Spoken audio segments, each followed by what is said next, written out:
Alors on peut dire que le sceptre, le bâton, eh bien c'est une sorte de relation entre le roi et son sujet. Alléluia. On voit ça dans Esther. Quand Esther, qui représente l'épouse dans la parole de Dieu, l'épouse de Dieu, et aussi le roi, qui représente le Seigneur, eh bien il faut qu'Esther puisse avoir l'approbation du roi pour s'approcher de lui. Et il lui tend son bâton. C'est une relation entre le roi et son épouse. Esther 4, verset 11, Esther 5, verset 2 et Esther 8, verset 4.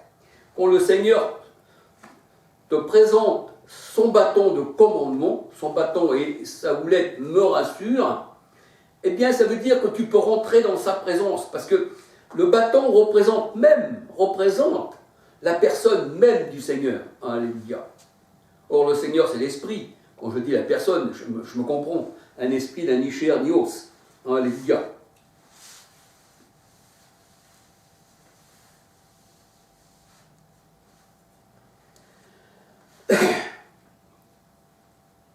Et quand Moïse ôte toutes les verges devant le Seigneur, Nombre 17, verset 9, et qu'il les porta aux enfants d'Israël, à tous les enfants d'Israël, pour qu'ils voient, eh bien, ça voulait dire par là, pour qu'ils voient vraiment qui c'est qui devait gouverner, parce que c'était la verge d'Aaron qui avait fleuri, tandis que les autres étaient, eh bien, sans fleurs, ni bourgeons, ni fruits. Nombre 17, verset 10. Nombre 17, verset 10. L'Éternel dit à Moïse, rapporte la verge d'Aaron devant le témoignage pour être conservé, comme un signe pour les enfants de rébellion. Donc, chaque fois qu'on se rebellait, on se rappelait la verge d'Aaron, qui sait qu'il y a le commandement. Il ne doit plus avoir de rebelles, aller dans l'arche. Alléluia. C'est ce que nous dit la parole de Dieu. Nombre 17, 10. Afin que tu fasses cesser les murmures et qu'ils ne meurent point. Alors dans Ésaïe 14, verset 5, Ésaïe 14, 5, je vais regarder, vite fait, alléluia.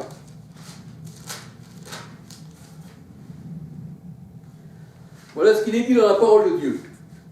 Ésaïe 14, 5. L'Éternel a brisé le bâton des méchants, la verge des dominateurs. C'est-à-dire que celui qui n'est pas choisi du Seigneur et qui se dit lui-même gouverner le peuple de Dieu, un peu comme le monde, c'est aussi des dominateurs, comme on prend tous ces gens-là, tous ceux qui appartiennent dans des rangs élevés dans cette société, tous ceux qui dirigent le monde, les ministres, les présidents, les empereurs, les barons, les marquises, enfin tout ce que vous voulez, ces gens qui se font appeler Seigneur, Monseigneur, des pères et des saints-pères, eh bien le Seigneur dit dans sa parole, j'ai brisé le bâton des méchants, la verge des dominateurs. Ésaïe 14, verset 5. Un peu comme on voit, eh bien, les verges au temps d'Aaron, où les verges n'ont pas porté de fruits, et le Seigneur dit, enlève-les devant moi, mais tu prendras la verge d'Aaron, tu la mettras dans l'arche de témoignage. Voilà.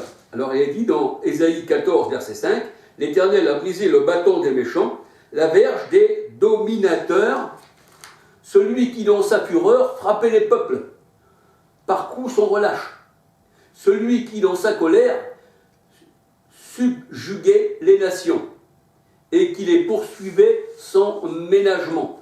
Et on voit, c'est ce qui se passe aujourd'hui dans le monde. C'est la verge des dominateurs. Alléluia. Et le Seigneur, il dit qu'il les a brisés. Il a brisé la verge des dominateurs.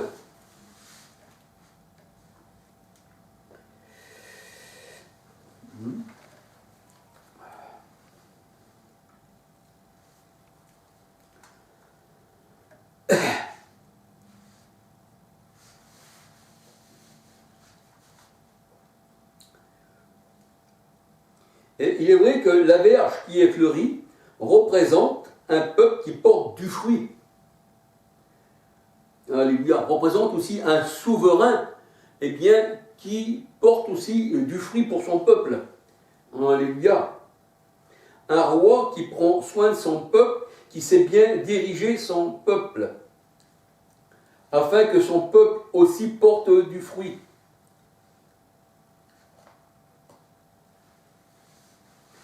Et le bois représente, dans la parole de Dieu, le bois représente aussi des peuples, représente aussi les hommes. Alors voilà ce qui était dit dans Ézéchiel 37, versets 16 à 24. « Et toi, fils de l'homme, prends une pièce de bois, et écris dessus pour Juda et pour les enfants d'Israël qui lui sont associés. Prends une autre pièce de bois et écris dessus pour Joseph, bois d'Éphraïm, et de toute la maison d'Israël, qui lui est associée. Rapproche l'une de l'autre, pourront faire une seule pièce, en sorte qu'elle soit unie dans ma main. » Alléluia. Et là, nous voyons que quand le Seigneur il dit qu'il prend les pièces de bois qui représentent eh bien, Joseph, Éphraïm, Juda, quand il les unit dans la main de Dieu, il dit « J'en ai fait qu'un seul peuple. » Alléluia. Un peu comme nous aussi, nous étions du bois, et le Seigneur nous a réunis pour faire une seule église. Voilà, nous sommes tous membres des uns des autres. Alléluia. 1 Corinthiens 12, versets 12 à 27. Et c'est pour ça que le Seigneur dit il y a un seul corps, une seule église. Jean 11, 52, je vous ai réunis en un seul corps. Alléluia. Et là, nous voyons que le bois a été réuni, les deux pièces de bois ont été réunies pour faire, eh bien, un seul bois. Alléluia.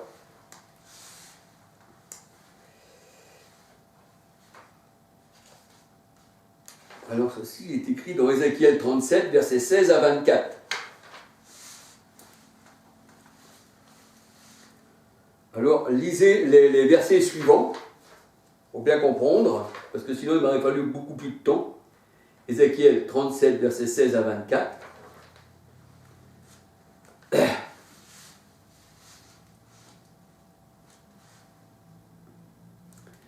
Alors le Seigneur, en faisant voir au peuple, bien sûr, dans Nombre 17, verset 5-9, aux enfants d'Israël, les verges qui n'avaient pas fleuri, eh bien, faisait comprendre que les dirigeants, ceux qui se disaient dirigeants, que leurs verges n'avaient pas fleuri, n'étaient pas, eh bien, on va dire, approuvés par la parole du Seigneur.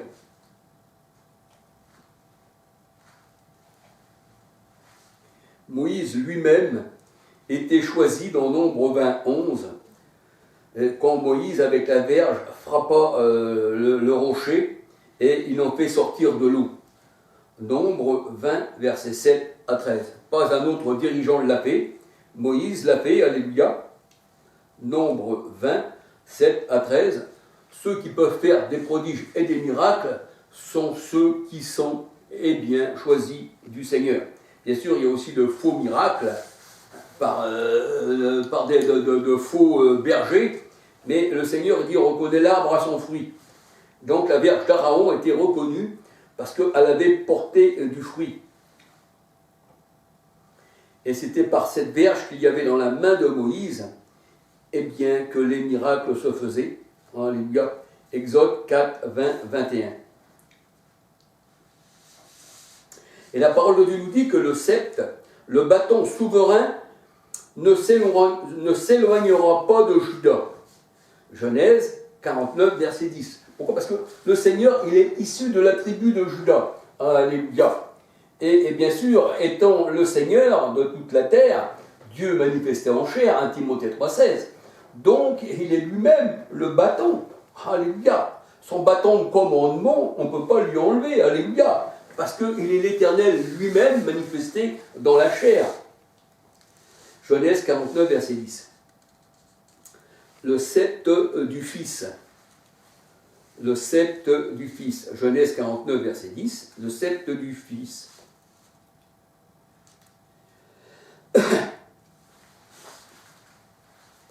Genèse 49, verset 10.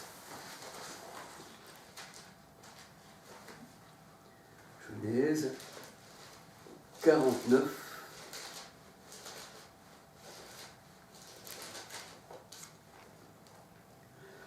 Le sceptre ne s'éloignera point de Juda, ni le bâton souverain d'entre ses pieds.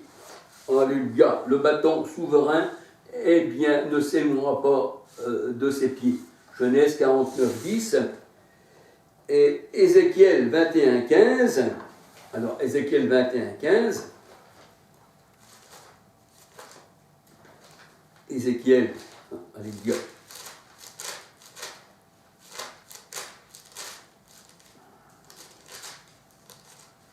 Ézéchiel 21, 15.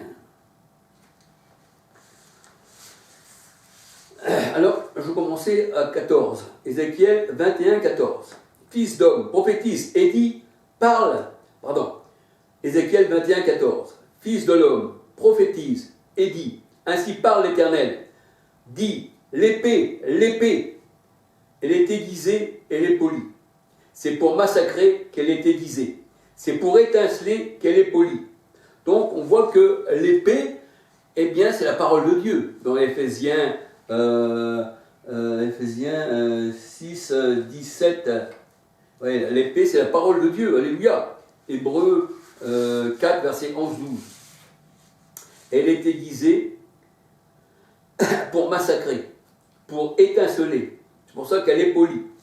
Et il est dit dans Ézéchiel 21, verset 15, « Le sceptre de mon fils méprise tout bois. » Le sceptre de mon fils, c'est-à-dire de Jésus-Christ, il méprise tout bois. Pourquoi? Parce que c'est lui le bois véritable, le sceptre véritable. Alléluia. Et c'est pour ça aussi qu'il a dédaigné eh bien, le bois, les bâtons de commandement des tribus d'Israël. Il n'avait accepté que celle d'Araon qui avait fleuri. Il méprise tout bois. Alléluia. Et le bois, eh bien, ça représente aussi les nations. C'est pour ça que dans Jérémie 5,14, il est dit, la parole de Dieu, elle dit, voici Jérémie, mes paroles dont ta bouche seront du feu, et le peuple du bois. Jérémie 5,14. Le bois, c'est le peuple. Le Seigneur, il méprise tout bois. Alléluia. Il aime que le bois qui fleurit, l'arbre qui fleurit, qui porte du fruit. Il n'aime pas le faux prophète. Dans Matthieu 7, versets 14 à 20, le Seigneur, il n'aime pas les faux prophètes. Il n'aime pas les arbres épineux. Il n'aime pas le bois mort. Il aime bien le bois vert. Alléluia. Il se dit lui-même le bois vert. Si on fait ceci au bois sec, il disait, qu'arrivera-t-il au bois vert? Alléluia. Et Ézéchiel 21, verset 15, le sceptre de mon fils méprise tout bois. Et là, on voit que ce qui méprise tout bois, eh bien, c'est l'épée. C'est la parole. C'est Christ qui méprise, eh bien, tout bois. Ézéchiel 21, 14, 15.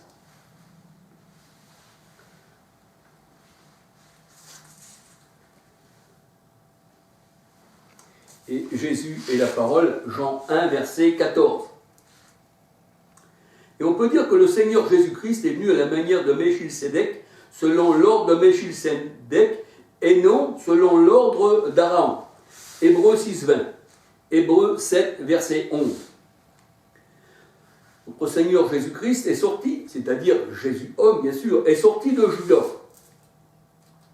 tribu dont Moïse n'a rien dit, pour ce qui concerne le sacerdoce. Hébreux 7, verset 14.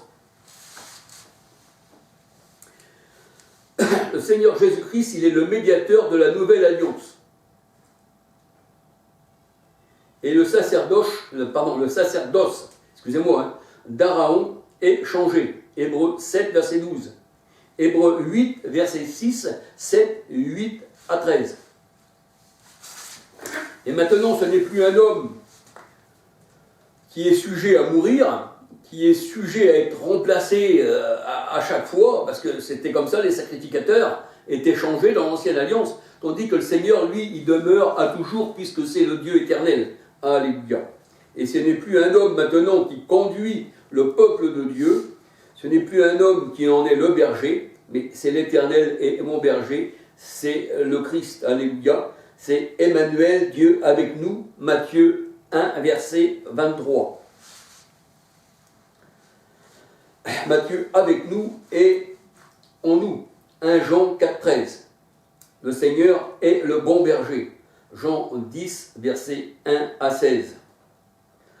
Et c'est pour ça qu'il est dit dans le psaume 23, son bâton et sa houlette me rassurent. Ah bah oui, il me rassure que ce n'est pas un homme. Alléluia. Un homme pourra me faire du mal. Un homme pourra avoir la traîtrise de me tromper, de me massacrer, de m'éliminer, de me donner des choses amères. Tandis que le Seigneur, il juge selon le cœur. Alléluia. Et l'Éternel est mon berger. Il me conduit vers de verts pâturages. Et son bâton et sa houlette me rassurent. Alléluia. Psaume 23, verset 1-6. Osée 7, verset 14. Psaume 23, verset 1-6. Et on peut dire que le trône de l'Éternel, eh bien, le trône du Seigneur est éternel.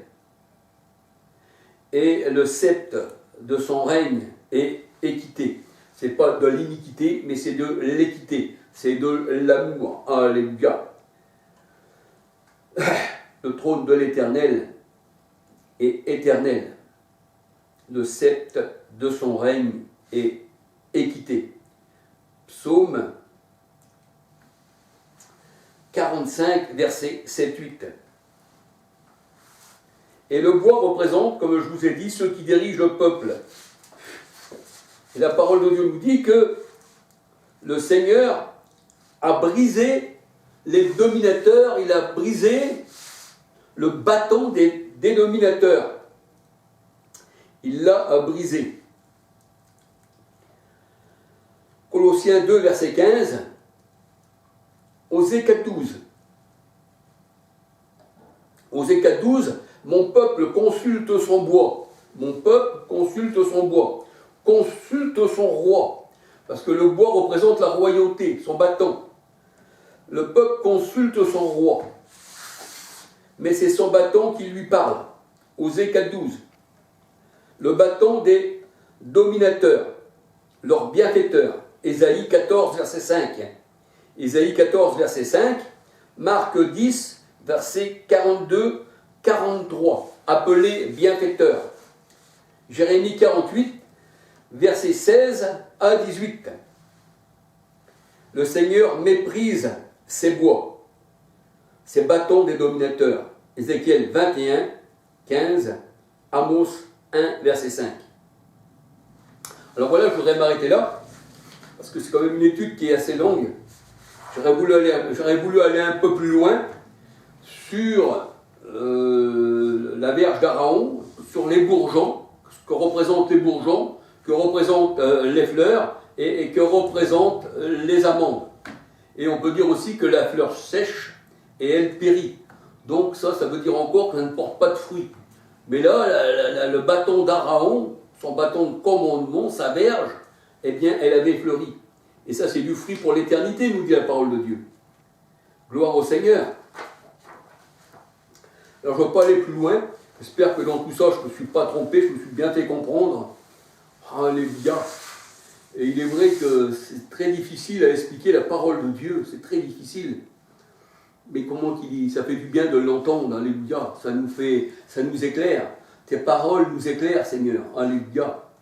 La parole de Dieu, elle dit que l'enseignement, la lumière, c'est l'enseignement. Alléluia. Proverbe 6, 23. Et l'enseignement de tes paroles nous éclaire. Alléluia. Donc, avec tout ceci, eh bien, que le Seigneur vous bénisse et que le Seigneur vous garde. Et j'espère avoir de meilleures vidéos. Parce que j'ai mon fils, il m'a acheté plein de matériel et tout. Peut-être que les vidéos, je vais les améliorer un peu. Parce que c'est vrai que je ne suis pas un trop grand manipulateur. Et je m'en excuse, mais ce qui compte, c'est le message. Alléluia. Que le Seigneur vous bénisse. Que le Seigneur vous garde abondamment. Alléluia. Et à la prochaine vidéo, s'il le veut. Parce que tout vient de lui. Alléluia. Soyez bénis du Seigneur.